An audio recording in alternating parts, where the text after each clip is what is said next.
Thanks for having me. Thanks for inviting me. Thanks for asking me to follow Andy Fields. That's great. I'm Jo Ferrie. I'm based at the University of Glasgow, but half of my role is seconded to the Scottish Graduate School of Social Science, where I'm in charge of training for around 3,000 postgraduate students in Scotland. We have a really inclusive process and it's very exciting. We produce around 100 training events a year, which has really allowed me to think not just about how we connect to our learners, but also about how we go on this adventure with them. So I'm going to, I think, share some of the things that I wish we could change about how we teach research methods. I think because I knew this audience, it's what can I say that doesn't sound condescending, so I really want to avoid that. But if there's anything that really stands out as horrifying, let's think of that as a discussion point and we'll take it forward today. This slide goes into almost everything I teach, whether it's an introduction to probability and chi-square, whether it's advanced discourse analysis. It's about trying to take a step back and think about why we are in the rooms that we are, doing the courses that we're doing. What is our underlying passion? What is it that connects us to the world that we live and that convinces us that we need to be inquiring? So I generally don't talk about research methods. I generally try and avoid talking about this is qualitative and this is quantitative, and I prefer to talk about knowledge production. This is from a book called A for Activists. I now have a 7-year-old. It was one of his reading books, and it goes through an alphabet where it encourages us to learn the alphabet, but by thinking about us being active people in the world. And so we have Q. Q is for question, questioning, coercion, querying qualities, counter false assertions, and O is open minds operate best, critical thinking over tests, wisdom can't be memorized, educate, agitate, organize. And what I'm trying to get students to think about with this slide is how they become autonomous within a very structured learning space. How they get to build a bridge between what I'm teaching, which could be very generic, very shallow engagement because we've got 10 weeks and we've got 600 students in the room. How do they build a bridge to what matters to them?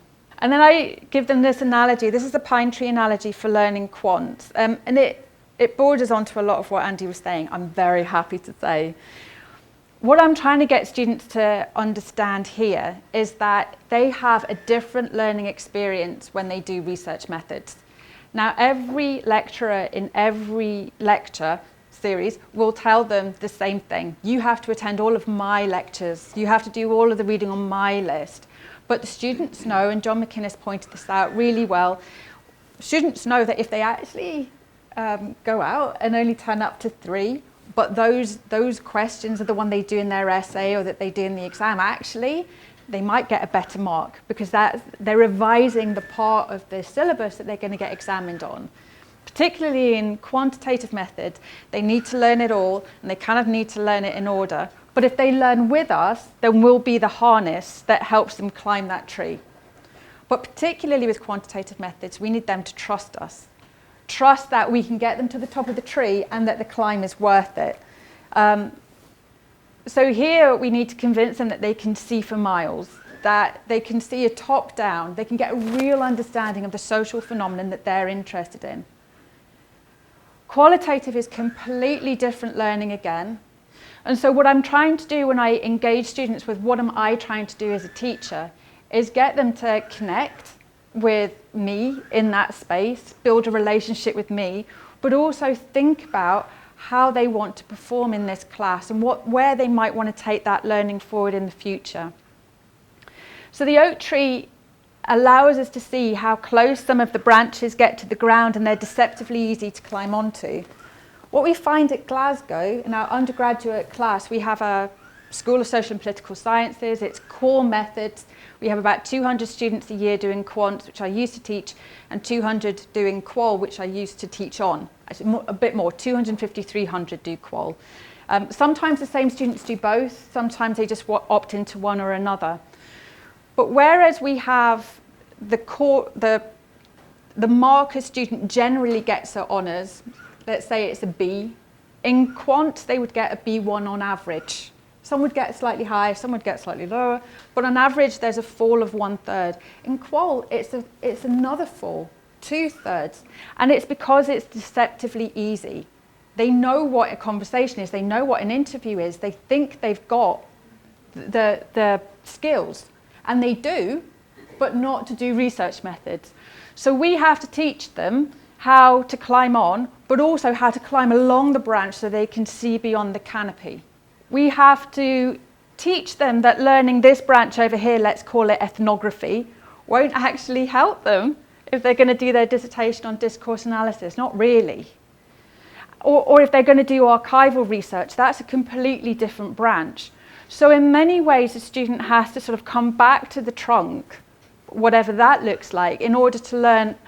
So what we then have in our 10, 11 weeks of a qual methods course are different people coming in with their branch, not even perhaps understanding how it fits into the whole tree. So it's really disruptive learning for students. And if they're only coming to a couple of lectures, or even if they come to 8 out of the 11, they haven't got the joined up thinking that's really going to help them. So this is to encourage them to turn up, first of all, but also to think about what knowledge production means and how they're going to invest in that learning opportunity that they have. Because what I want to be producing, and it's really hard when university managers restrict me to having 20 credits of their time as undergraduates, it's really hard to deliver confident social researchers. What my role is in that DTP level is to think as carefully as I can, how do we get our PhD researchers across the UK, but particularly across Scotland, able to graduate actually feeling like they are a specialist, because a lot of their confidence is stripped out in PhDs, and that's something that I'm really interested in. So we have to accept what research does, and particularly qualitative research, because that was what I was asked to talk about, but I think a lot of these messages have resonance for researchers, whatever approach they're using. First of all, we've got increasing numbers of students doing emotionally challenging research. And that is in part because our widening participation schemes have been successful over the last 20 or 30 years. We have more students who are researching on social inequality issues that they have got personal experience of. So when they're doing their PhD and they're hitting barriers, they're taking that very personally. We've also got emotionally challenged researchers. Because there's a cost of living crisis, there aren't so many jobs left. Our research methods still tend to be structured towards careers in the academy. At the same time, students know that they might be following research careers outside of the academy. There's more that we can do to illuminate academic practice. And this is a big sort of passion project of mine at the moment. How we move away from focusing our courses on data collection and data analysis. And we have to do that because we only have them for 20, 40 credits. We have to do that in the postgraduate space because the ESRC 2015 guidelines really, they required a broad-based, one-size-fits-all social science curriculum. But if we went into our lectures, and this is across the disciplines, instead of, if I was teaching my own area of human rights realization, my first lecture doesn't start with a canon. It doesn't start with the United Nations and what articles we've ratified into UK law. It starts with my research. Everything in the reading list is stuff that I've produced or co-produced or I've had a small part in, because I want students to see what I'm passionate about and how I produce knowledge, so that they get an understanding of the failings that go along with researching, the barriers, the emotional issues, so that when they face them in their personal experience, they're not actually shocked and think they're failing, but they see it as part of an endeavour. We need then to really encourage students to think that we are producers of knowledge, not reproducers. And it is such a shame that many of us are producing outstanding courses, but where the reading lists disappear our own contribution. And if we could just be a bit more shameless and make sure we're present, then we're connecting with our students to a greater extent. And then our students can ask us questions, even in our substantive lectures, about how we produce that knowledge. And then that takes away a lot of their barriers, where they think that only methods teachers know how to build knowledge. So we need to move beyond focus on data collection and analysis, and this is work that was done for the ESOC last year, and it was part of 3 projects that have influenced the new 2022 guidelines, which are the foundation for the commissioning of new doctoral training partnerships. So the call here is to engage with project management, design and dissemination strategies, but it's more to think about what a whole project looks like, what failure looks like, There was a great interview with one student who said that she actually had counselling ahead of putting her first peer review article in for review because her advisor said it's going to be really brutal. That shouldn't be happening. But we can incorporate well-being into this. I'm happy to talk about that more if useful, but I just want to move on to embedding digital skills, because this is something that was really happening in quants a little bit before the pandemic with the rise of R and Python, machine learning and AI. That transition to even very established scholars learning these new softwares was happening. In qualitative methods, there wasn't the same kind of shift, but then we were suddenly doing all of our research online.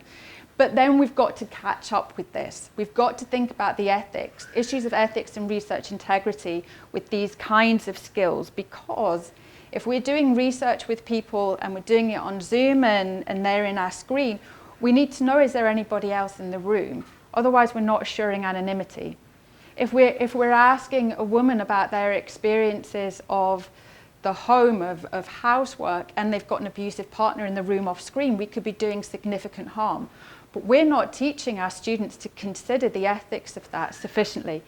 I know I'm just throwing examples at you, but I'm hoping to trigger some conversation here. So although a lot of our students, and then by proxy qualitative teachers, have been engaging in digital spaces over the last 2 or 3 years, one of the things that we found in our work was that traditional skills are still really important. They're required because there's a huge amount of data, information about building robust and rigorous frameworks. Frameworks which students can learn how to defend the autonomous research decisions that they're making in the field. And we can't move away from them. These are very, very important anchors for students in their defense. But we probably do need to do more to think about how we embed digital skills in all aspects of our research, because these are the skills that are in demand in the academy and outside the academy. And really useful data from OECD reports shows that this is not just in the social sciences. This is even computing science students have digital skill gaps. So we could be building this in much more. And I've just got a reference to Sarah Luthwaite's and Lynn Jameson's work on, it's a blog for LSE about big qual, why we should be thinking about big qualitative data. And it's a really great blog, not least because actually when they're talking about this opportunity to mine big data, they're also bringing in a really neat framework and methodology for how we structure that learning. Drawing from archaeology, interestingly, because it has a lot of similarity to how we might do archival research, which is more practiced in the social sciences. But nevertheless, it's a good emphasis that as we move forward into these new worlds, new data, we actually have the frameworks, but we just need to be a little bit adaptive in how we expose these to students. And I think this is my final slide, but I can't remember. This is about research integrity and it not being synonymous with reproducibility, which is where a lot of the training seems to be going. Reproducibility can be useful in quants. Some of the big political science journals were really ahead of the game in setting this up as a standard. But if we're only going to talk about research integrity and quants as reproducibility, we are going to continue to be seeing some really poor examples of quantitative research appearing that actually fall short on research integrity.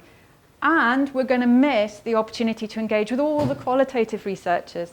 So one of our big challenges as we go forward, I think, is a new engagement with ethics that also takes a whole project approach. And here we're asking, is research done well? But that can't just equate to would somebody else get the same result. We have to think about how we demonstrate credibility and transparency and rigor, how we treat ourselves and our participants with fairness and dignity and respect. And doing an interview on Zoom doesn't mean that we're safe, because actually there can be real challenges at coming off a really emotionally demanding interview and then being in our own living rooms without that buffer of well-being that you can have transitioning from one place to another. And open data, what are the consequences of that?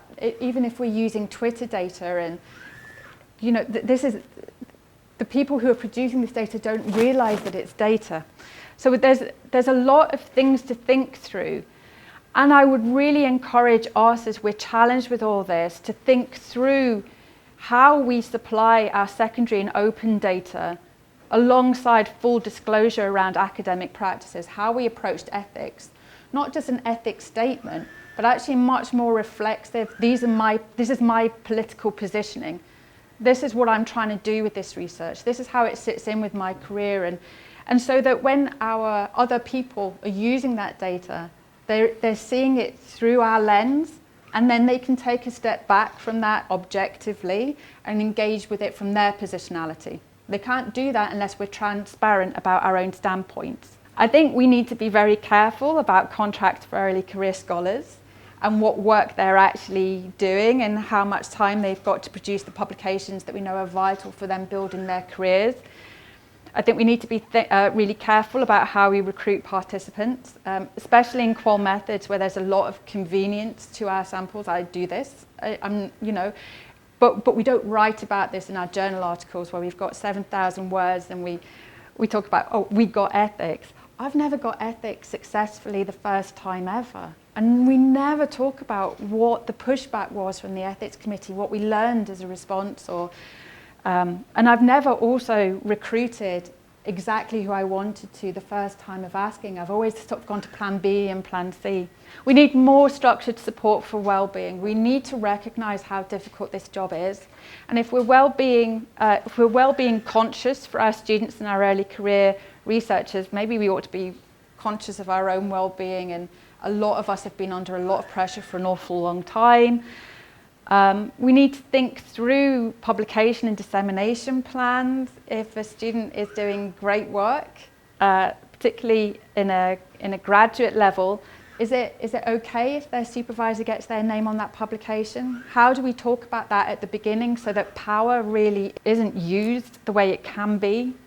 We need to open ourselves to lifelong learning, the learning of R, even if we're very good at SPSS. The learning of new types of digital approaches and these new ideas of ethics and research integrity as we move into digital spaces. And we need recognition for established scholars. And here I say, where are the qualitative profs? We're so used to not valuing these skills, even though there are so many more demands for qualitative researchers. That is, we've got more students wanting to do it.